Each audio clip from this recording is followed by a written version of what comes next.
Bisa cek mic-nya dulu. Halo, cek sound satu.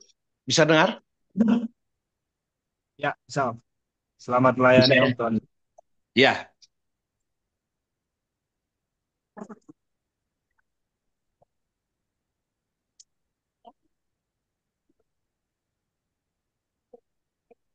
selamat malam. Salam sejahtera di dalam kasih Tuhan Yesus Kristus. Haleluya. Puji Tuhan. Apa kabar jemaat GPDI Penel Batu Licin, Kalimantan Selatan? Harapan kami hamba Tuhan yang dari Manado, jemaat, gembala dan jemaat semua dalam keadaan sehat walafiat dan diberkati Tuhan. Tadi sudah kita mengikuti pujian penyembahan. Tadi sudah dibuka di dalam doa, sudah ada doa untuk pelayanan firman Tuhan.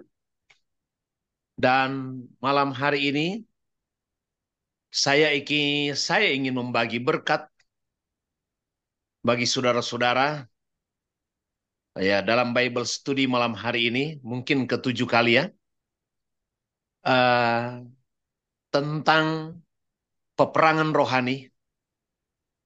Dan kita akan pelajari malam hari ini, peperangan rohani itu berawal dari mana? Atas inisiatif siapa? Mari saya minta multimedia untuk membuka Efesus pasal 6. Efesus pasal 6.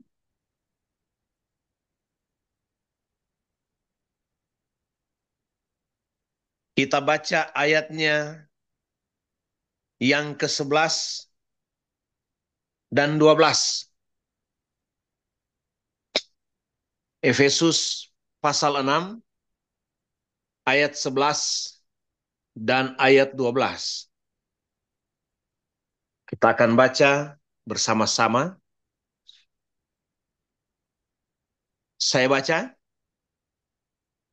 Kenakanlah seluruh perlengkapan senjata Allah supaya kamu dapat bertahan melawan tipu muslihat iblis. Karena perjuangan kita bukanlah melawan darah dan daging, tetapi melawan pemerintah-pemerintah, melawan penguasa-penguasa, melawan penghulu-penghulu dunia yang gelap, melawan roh-roh jahat di udara. Perhatikan Bapak Ibu Saudara-saudara, iblis atau setan itu dia bukanlah omnipresent atau maha hadir. Ya. Dia bukan seperti Roh Kudus. Malam hari ini Roh Kudus bekerja di Batu Licin, Roh Kudus yang sama bekerja di Manado, dan Roh Kudus yang sama bekerja di Amerika di pagi hari ini. Amerika pagi. Nah, jadi iblis itu bukan maha hadir, omnipresent. Makanya di sini Paulus menjelaskan perjuangan kita itu melawan pemerintah-pemerintah. Terus ada penguasa-penguasa. Terus ada penghulu-penghulu dunia yang gelap. 4, melawan roh-roh jahat di udara.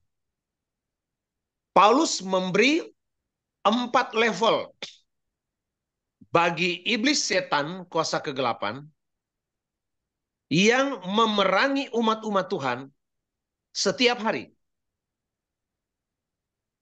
Nah, kita harus menyadari bahwa jemaat GPDI Penel Batu Licin sedang terlibat spiritual war, peperangan rohani dengan berbagai tingkatan otoritas kuasa kegelapan, setan atau iblis. Nah, jemaat yang diberkati Tuhan, malam hari ini kita akan pelajari bagaimana setan atau iblis itu dia masuk di dalam manusia, dia masuk dan menerobos kehidupan manusia. Caranya seperti apa? Ayo, apakah dia langsung buat jemaat itu kerasukan? Ya? Atau bagaimana cara dia masuk kepada jemaat? Saya ambil contoh bagaimana dia mau menerobos, mau menjatuhkan Tuhan Yesus. Matius pasal yang keempat, ayatnya, ayat-ayat yang akan kita baca, dalam Matius pasal 4, ayatnya yang ketiga. Ini pertama. Pertama, Matius 4 ayat 3. Saya baca untuk saudara. Lalu datanglah si pencoba itu dan berkata kepada Yesus, kepadanya, jika engkau anak Allah, perintahkanlah supaya batu-batu ini menjadi roti. Bagaimana cara iblis menerobos manusia? Kita ambil contoh bagaimana dia menerobos Yesus. Bagian pertama yang iblis terobos adalah tubuh.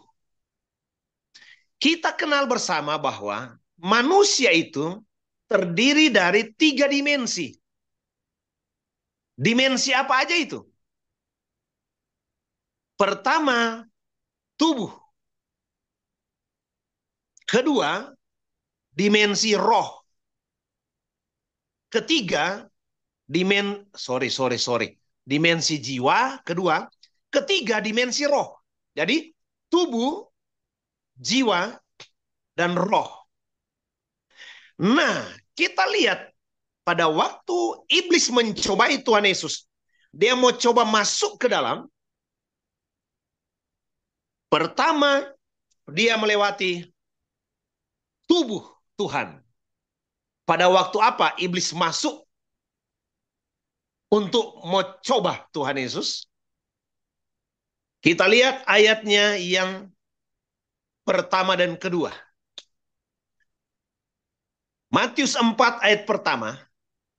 Maka Yesus dibawa oleh roh ke padang gurun untuk dicobai iblis. Dan ayat 2. Dan setelah berpuasa 40 hari dan 40 malam, akhirnya laparlah Yesus. Ya, Yesus sebagai manusia sejati yang dipersiapkan untuk korban penghapus dosa, harus manusia sejati yang berdarah-darah. Nah, jadi Yesus itu dalam kemanusiaannya, atau kita kenal dengan Yesus itu manusia teantropik. Manusia teantropik artinya 100% Allah, ya. Makanya dia mampu membangkitkan orang mati, membuat lumpuh berjalan, karena dia Allah. 100% Allah, tetapi dia juga 100% manusia. Itulah manusia teantropik. Nah, iblis pertama masuk ke dimensi tubuh Tuhan Yesus. Waktu kapan? Yesus selesai berpuasa 40 hari. Dan dia sangat lapar waktu itu. Iblis tahu kapan Anda akan diterobosi. Iblis tahu kapan engkau ada di dalam kelemahan tubuh. Iblis tahu kapan engkau itu bernafsu sekali untuk memenuhi keinginan daging ini. Meskipun dia bukan omnipoten maha kuasa atau omniscience maha tahu, tetapi dia rupanya menyelidiki, dia rupanya memperhatikan umat-umat Tuhan. Dia tahu kapan dia bisa masuk dalam kehidupan jemaat Peniel Batu Licin. Yesus dia tahu kapan dia bisa masuk dalam Yesus. Kapan? Ketika Yesus lapar. Selesai doa puasa 40 hari, 40 malam. Wow, itu Yesus punya badan sangat-sangat lapar. Iblis tahu kemanusiaan Yesus. Dia dalam keadaan yang sangat lapar.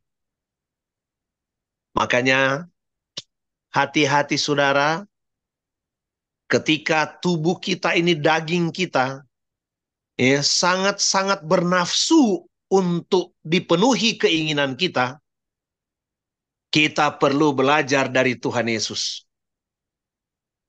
Meskipun Yesus sudah lapar sekali, tapi dia berkata begini, Yesus menjawab, ada tertulis, manusia hidup bukan dari roti saja, tetapi dari setiap firman yang keluar dari mulut Allah.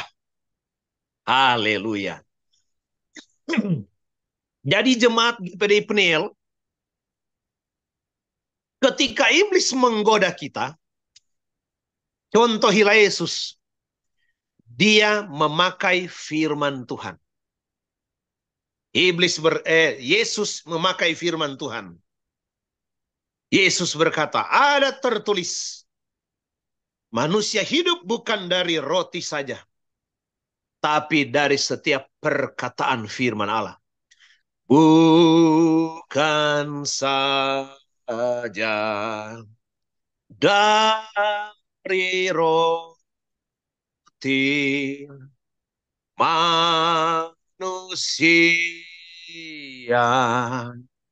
boleh hidup, tetapi oleh segala sabda yang dari mulutnya Allah. Ada itu lagu ya, lagu dulu ya. Yesus tahu dia sedang diterobosi dagingnya yang sedang lapar.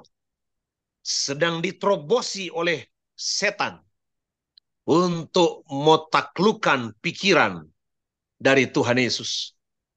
Tapi ketika cobaan itu datang, jangan lupa pakai firman. Ada tertulis.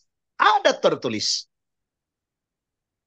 Tapi bagaimana jemaat GPDI Peniel Batu Licin mau pakai senjata firman, sedangkan baca firman saja tidak tahu, tidak pernah. Sedangkan baca firman jarang. Makanya gembala GPDI Peniel Batu Licin menyiapkan program pelayanan di setiap hari Rabu. Mengundang hamba-hamba Tuhan untuk memberikan Bible study. Ya. Pengajaran Alkitab. Supaya jemaat itu dewasa di dalam firman. Ada deposito firman. Bagaimana kita mau ambil senjata? Tidak ada peluru kita. Kita tidak pernah makan firman. Bagaimana kita itu punya kekuatan melawan iblis? Apa peluru kita melawan serangan kuasa kegelapan? Firman Allah. Ketika jemaat sudah banyak berdoa dan belum juga ditolong oleh Tuhan. Di situ ada Ayub sebagai contoh. Dan banyak-banyak contoh lainnya, saudara-saudara. Makanya jemaat Peniel yang diberkati Tuhan. Bagaimana kita mau ambil peluru, mau serang balik kuasa kegelapan? Kalau kita jarang baca Alkitab. Baca Alkitab dong. Alkitab ini apa? Firman. Paulus berkata pada jemaat Roma, firman Allah itu adalah kekuatan Allah.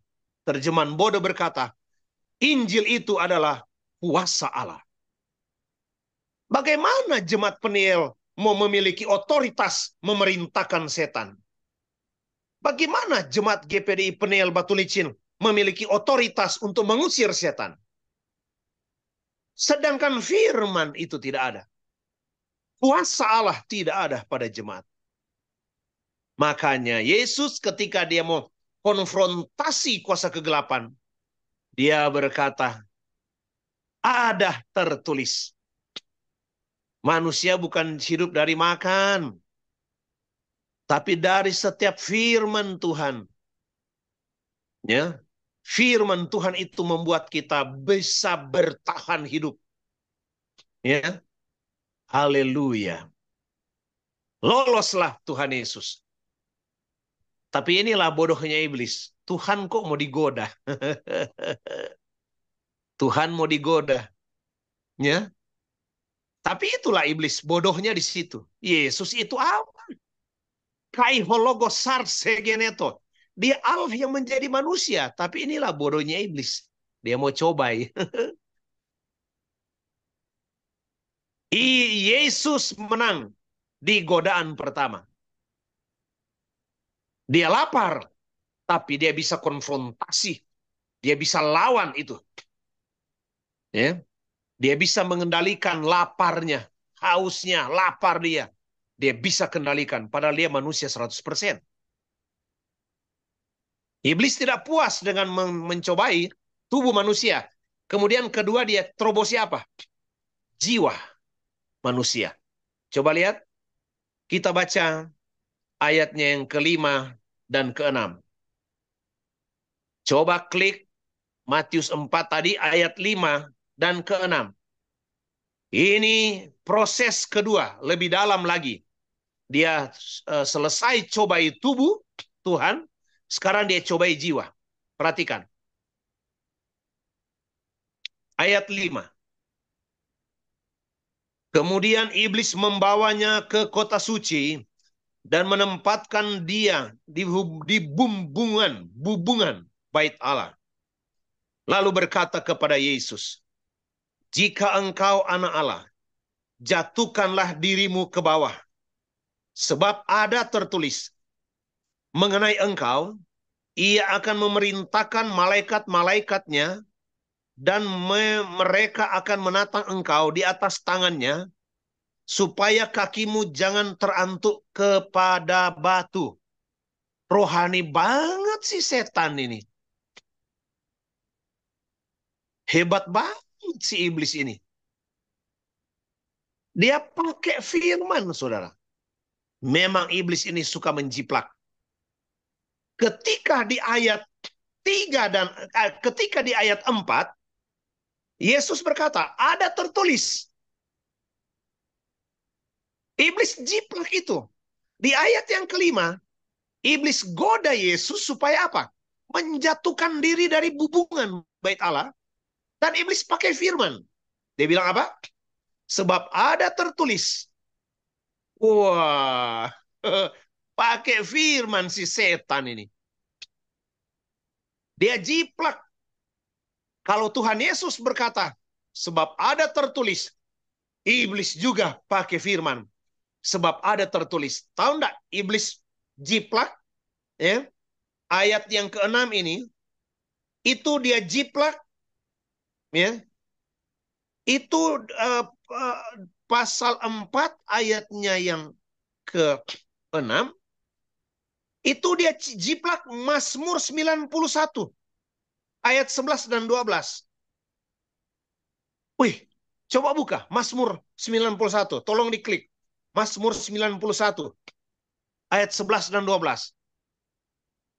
Dia jiplak. Dia pakai firman. Coba buka. Wow, ternyata benar-benar ada. Gimana itu? Mazmur 91. Ayat berapa itu? 11 12. Mazmur 91. ayat 11, 12. Wow, perikopnya dalam lindungan Allah. Ayat 11, Mazmur 91. Sebab malaikat-malaikatnya akan diperintahkannya kepadamu untuk menjaga engkau di segala penjurumu. Mereka akan menatang engkau di atas tangannya, supaya kakimu jangan terantuk kepada batu. Wow. Jemaat yang diberkati Tuhan, perhatikan. Hello? Perhatikan jemaat. Kok iblis tahu ada Mazmur 91 ayat 11 dan 12? Wah, aneh juga ya. Bukan main ya. Saya juga pikir-pikir. Ya. Kok bisanya? Ya. Kok bisa?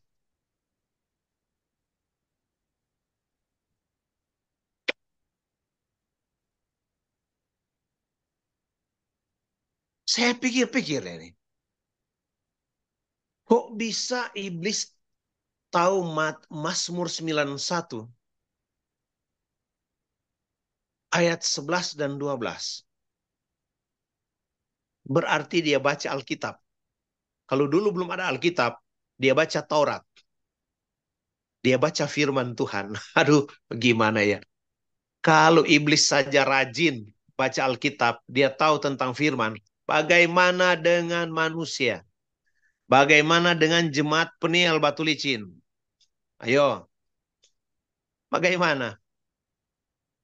Iblis, dia tahu ya firman Tuhan.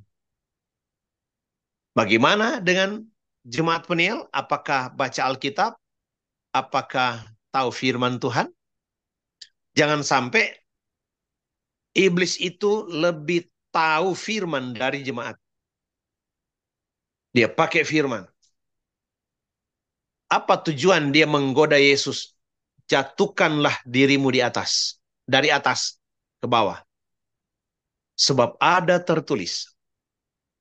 Dia menerobos jiwa dari Yesus. Di mana terdapat intelek, emosi, dan kehendak dia mau coba kuasai.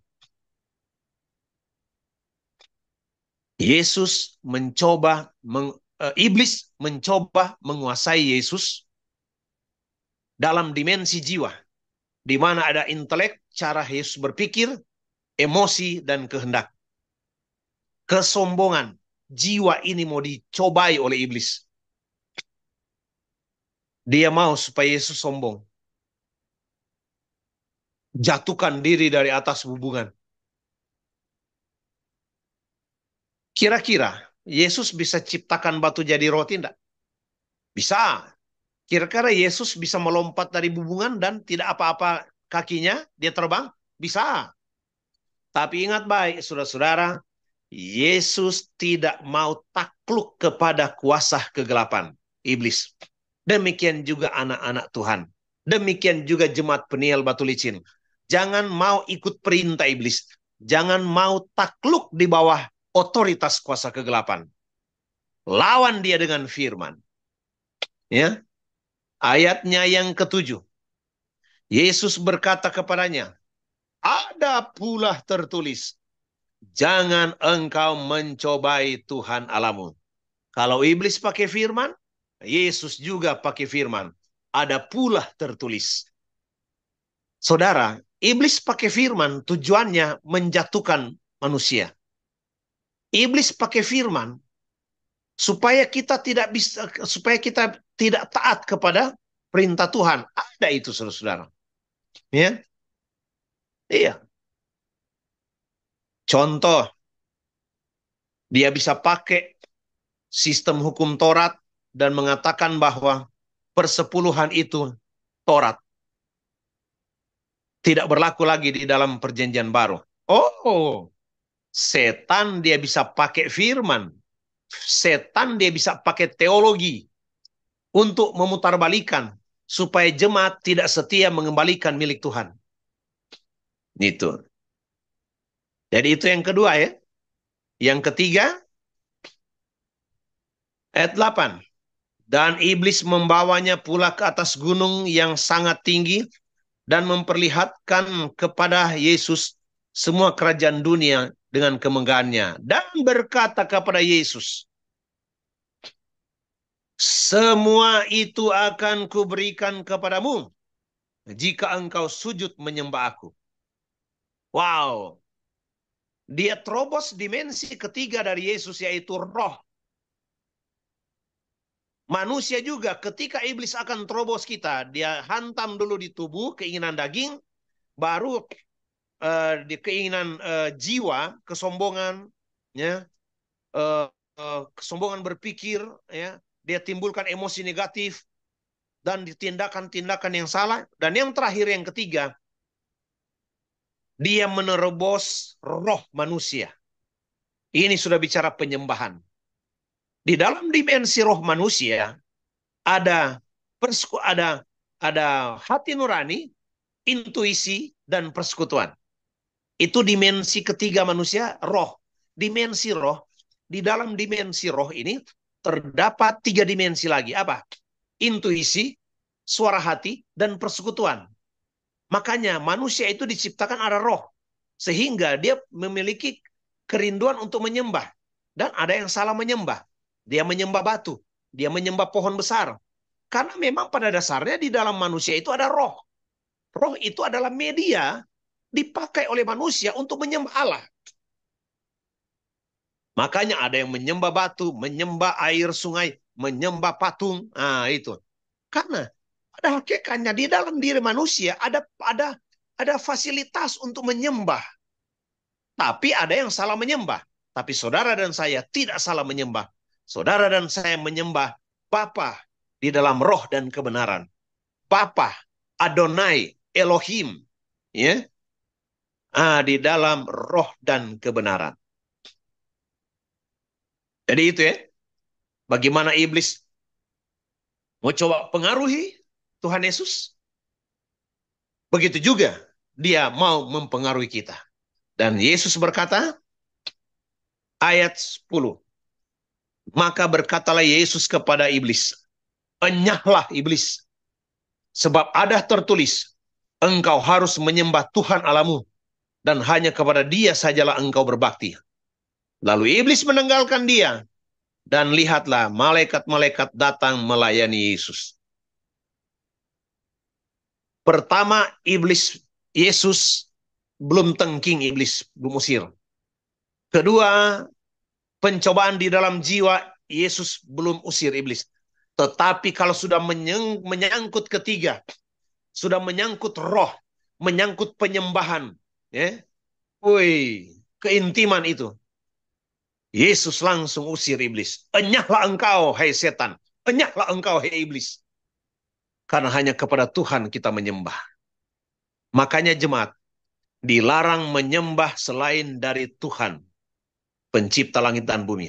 Tidak boleh kita menyembah Allah lain. Tidak boleh kita memegang kuasa-kuasa setan di rumah. Tidak boleh kita itu masih memegang turunan-turunan dari oma opa, tetek nenek, leluhur kita. Dan sebagai jaga-jaga diri. Jangan. Ya. Kita harus membangun keintiman dengan Tuhan. Tidak boleh ada Allah lain. Di dalam hukum Taurat, hukum pertama dan yang kedua dikatakan, jangan ada padamu Allah lain di hadapanku. Kedua, jangan engkau membuat patung dalam berupa apapun dan sujud menyembah kepadanya. Dalam 10 hukum Taurat yang tertulis, yang Musa terima, pertama dan kedua, peringatan supaya jangan ada Allah lain. Jangan pakai hal-hal yang menyakitkan hati Tuhan. Jangan ada hobatan di dalam kehidupan berjemaat. GPDI menganut doktrin anti terhadap permainan-permainan kuasa kegelapan, mandi kebal, memegang jimat-jimat dari orang-orang tua. Tidak boleh, saudara-saudara. Tidak boleh. Tidak boleh ada Allah lain. Kita hanya bisa menyembah satu Allah. Dialah Tuhan Yesus Kristus. Dan Yesus sudah katakan, Dia usir iblis. Enyahlah engkau, hai iblis. Kenapa? Ini sudah menyangkut penyembahan. Ya, kita hanya bisa menyembah Tuhan, bukan menyembah setan-setan. Iblis berkata, semua dunia ini aku berikan kepadamu jika engkau sujud menyembah aku. Pertama dia rayu Yesus dengan roti. Ya. Berikut dia memberikan kemegahan dunia menyangkut hal-hal daging. Makanya hati-hati kita diajak ke gereja yang menawarkan apa? Menawarkan uang. Ada gereja yang mau coba bikin sinode dan di mana-mana di kota-kota banyak sekali gereja-gereja yang mengeluh. Kenapa? Jemaatnya itu dijemput-jemput oleh gereja baru ini, saudara-saudara. Saya tidak perlu menyebut di sini gereja mana itu. Tetapi jemaat GPDI dikasih brosur.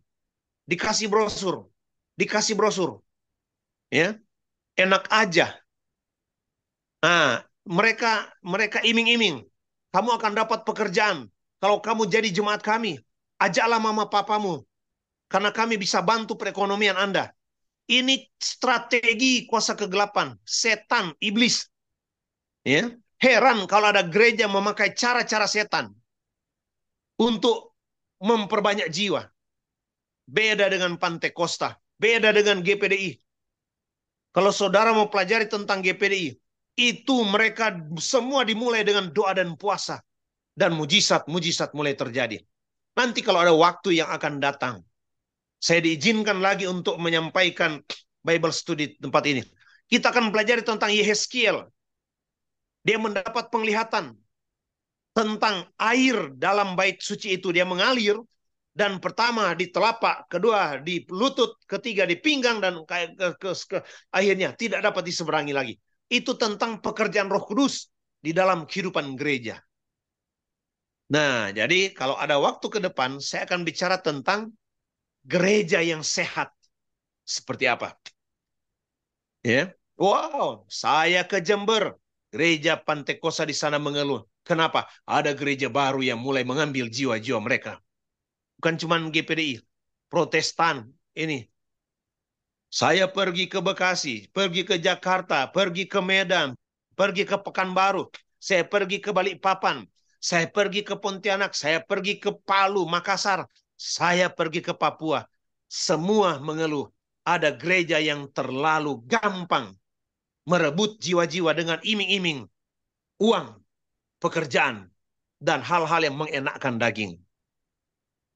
Kali berikut bila ada kesempatan, saya akan jelaskan tentang gereja yang murni, gereja yang sehat. Jadi demikian dulu pendalaman Alkitab tentang pekerjaan kuasa kegelapan. Hati-hati ketika engkau lapar dan tubuhmu ingin diisi oleh makanan. Ya. Hati-hati ketika kita tidak mampu mengendalikan daging kita. Iblis bisa terobos. Hati-hati kalau kita tidak mampu mengendalikan emosi kita. Kita diberkati, kita menjadi kaya, kita jadi sombong. Emosi ini bicara tentang juga emosi-emosi negatif. Hati-hati, orang buat kita tersinggung, kita akar pahit, dendam, emosi negatif. Iblis masuk di situ. Makanya rata-rata yang dirasuki oleh iblis di perkemahan itu wanita, cewek-cewek, para gadis. Kenapa? Mereka banyak menyimpan akar pahit. Kebanyakan yang menyimpan sesuatu di dalam hati itu bukan bapak-bapak, tapi ibu-ibu. Hati-hati ibu-ibu. Jangan sampai Anda menyimpan sesuatu dalam hatimu dan itu bisa diterobosi. Iblis masuk lewat akar pahit. Iblis masuk lewat kesombongan, iri hati, marah, tidak mengampuni. Hati-hati saudara. Kalau saudara punya emosi-emosi negatif, itu jalan bagi iblis untuk diterobosi roh saudara. Akhirnya saudara dikendalikan penuh oleh kuasa kegelapan. Demikian dulu pendalaman Alkitab kami malam hari ini. Dan semoga berguna dan memberkati Bapak Ibu Jemaat GPDI Peniel Batu Licin. Mari kita berdoa. Bapa di surga, dalam nama Yesus, berkatilah gembala dan jemaat GPDI Batu Licin, Peniel Batu Licin di Kalimantan sana. apa yang mereka sudah dengar dari kami ya Tuhan. Biar Roh Kudus meneruskan dan mengendalikan hidup mereka. Supaya mereka seperti Kristus, sanggup bertahan melawan tipu muslihat iblis. Sebab peperangan kami bukan melawan peperangan darah dan daging, tapi melawan pemerintah-pemerintah, penghulu-penghulu, roh-roh jahat di udara. Tolong jemaat GPD Batu Licin, Peniel, biar mereka tetap kuat dalam menghadapi pergumulan demi pergumulan. Terima kasih Tuhan, kami terima firman-Mu, dan kami bersyukur untuk Bible Study malam hari ini. Bagaimana iblis bergerak menghancurkan kehidupan kami. Tolonglah kami Tuhan, supaya kami tetap kuat seperti Yesus. Dalam nama Yesus, kami sudah berdoa. Lepaskan berkat bagi jemaat GPD Peniel Batu Licin. Haleluya, haleluya. Amin, amin, amin, amin. Puji Tuhan, kami kembalikan kepada host.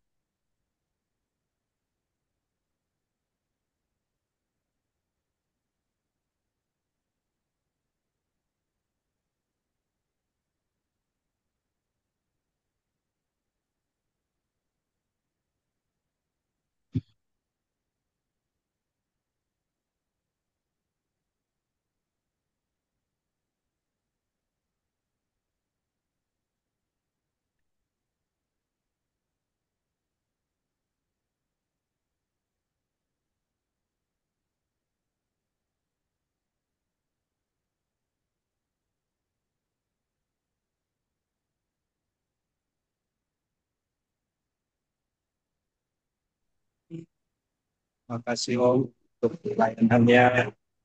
Terima kasih. Kita bisa untuk berdoa.